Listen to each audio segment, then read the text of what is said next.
तो ये वीडियो में हम लोग सिंपली जानेंगे फाइनेंस होता क्या है, फाइनेंस इसका इम्पोर्टेंस क्या है, एंड लास्ट में आपका 3 रूल्स बताऊंगा जिससे कि आप अपना फाइनेंस इजीली मैनेज कर सकते हो। एंड एक ऐसा रूल भी दूंगा ना जो कि बहुत बड़े बड़े लोग मिलीनियर बिलीनियर तक बने उस रूल को यूज़ करके। तो लास्ट तक वीडियो को पक्का देखना। मेरा नाम आदित्य शर्मा, फाउंडर ऑफ अपना एक।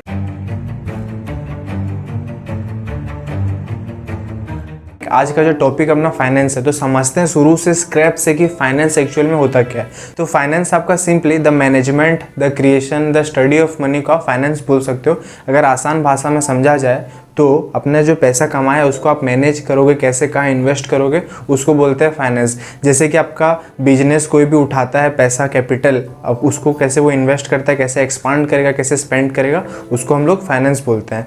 अब जो आपका इसका जो पार्ट होता है फाइनेंस का, बेसिकली 3 पार्ट का होता है। आपका होता है पब्लिक फाइनेंस, कॉर्पोरेट फाइनेंस और होता है पर्सनल फाइनेंस। तो देख लो, पब्लिक और कॉर्पोरेट फाइनेंस को तो मैनेज करने के लिए बड़े बड़े बुद्धिमान लोग बैठे हुए हैं, उसको मैनेज कर लेंगे। हम लोग पकड़ते हैं पर्सनल फाइनेंस को, क्योंकि ये बहुत इंपॉर्टेंट चीज़ है। पर्सनल फाइनेंस आपका वो टॉपिक सब कवर करता है, जैसे हो गया आपका मैनेज ऑफ मनी, आप कैसे उसको बजटिंग करोगे, आपका सेविंग्स हो गया, आपका इन्वेस्टमेंट्स हो गया, आपका टैक्स प्लानिंग हो गया, आपका इंश्योरेंस हो गया, आपका हो गया रिटायरमेंट प्लानिंग हो गया, ना आपका हो गया बैंकिंग। तो और जो आपने एसेट्स खरीदे, जगह, ज़मीन, बाड़ी, ये सब को भी हम लोग बोलते हैं फाइनेंस के ये अंडर आता है, क्योंकि उसको भी प्लानिंग करना बहुत मुश्किल है। देखो, अब पैसे खाली कमा लेने से नहीं होता, उसको मैनेज करना एक बहुत बड़ा इंपॉर्टेंट टर्म है।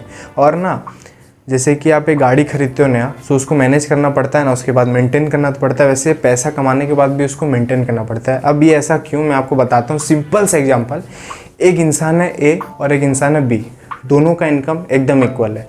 फिर भी ए जो इंसान है ना, वो एक बहुत अच्छा लाइफस्टाइल जी सकता है बी वाले इंसान से, क्योंकि ए जो है आपका फाइनेंशियली लिटरेट है और जो बी है वो आपका फाइनेंशियली इलिटरेट, उसको फाइनेंशियल का बिल्कुल नॉलेज नहीं है।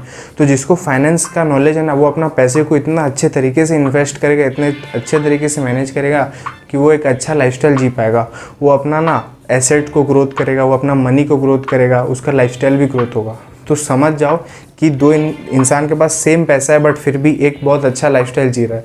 तो कितना इंपॉर्टेंट है ये अपना पर्सनल फाइनेंस। अब आप इसका इंपॉर्टेंस तो जान गए हो कितना इंपॉर्टेंट है।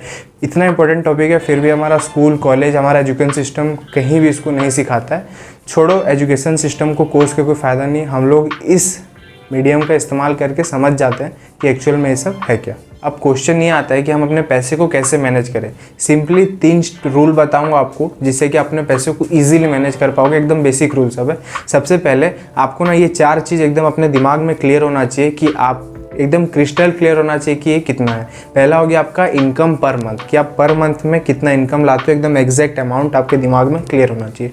सेकंड हो गया आपका लाइफ का बेसिक खर्चा, यानी राशन हो गया, इलेक्ट्रिक बिल हो गया, ये आपका बेसिक खर्चा, इसका अमाउंट आपको एकदम क्लियर होना चाहिए। थर्ड हो गया आपका कंफर्ट्स, यानी आप ट्रैवल करने जाते हो, घूमने जाते हो, उसका जो खर्चा है उसको आपको एकदम दिमाग में क्लियर होना चाहिए। फोर्थ हो गया आपका इन्वेस्टमेंट, यानी कि जगह, ज़मीन हो गया, स्टॉक मार्केट, कहीं भी आप जा रहे हो, सो वहाँ जो इन्वेस्ट कर रहे हो पैसा, उसका एकदम अमाउंट आपको क्लियर होना चाहिए। और लाइफ का एकदम सिंपल बेसिक रूल है कि हमेशा आपका जो इनकम है ना, उससे आपका एक्सपेंस कम होना चाहिए।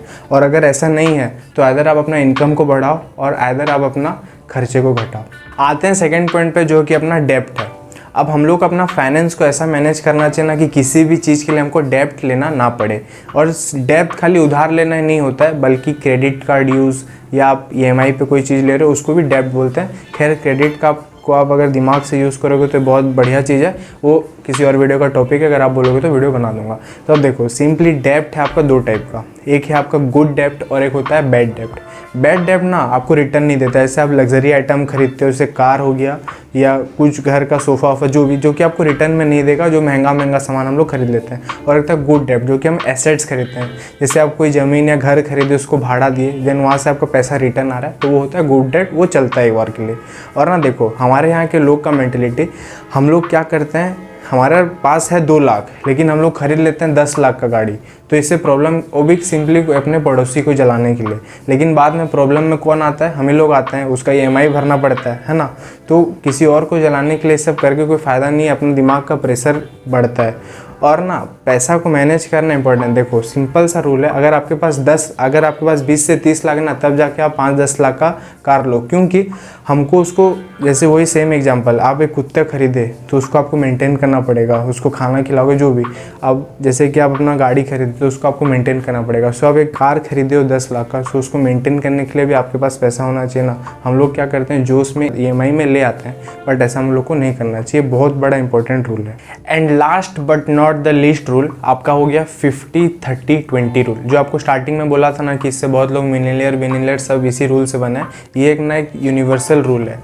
तो अब समझते हैं रूल है क्या। देखो, पहला आता है 50 यानी 50%। तो आपका जो 50% इनकम है ना, आपको उसको यूज़ करना है आपके बेसिक लाइफ के खर्चे के लिए, इलेक्ट्रिसिटी बिल, राशन जो भी हो गया, क्योंकि हमेशा आपका बेसिक रूल है कि आपका इनकम से कम होना चाहिए आपका खर्चा। सो ये हो गया आपका पहला 50%। सेकेंड आता है 30% आप अपने कम्फर्ट्स में यूज़ कर सकते हो, जैसे कि आप अपना फ़ोन खरीदे, ट्रैवल पे गए, कोई भी उतना चलता है।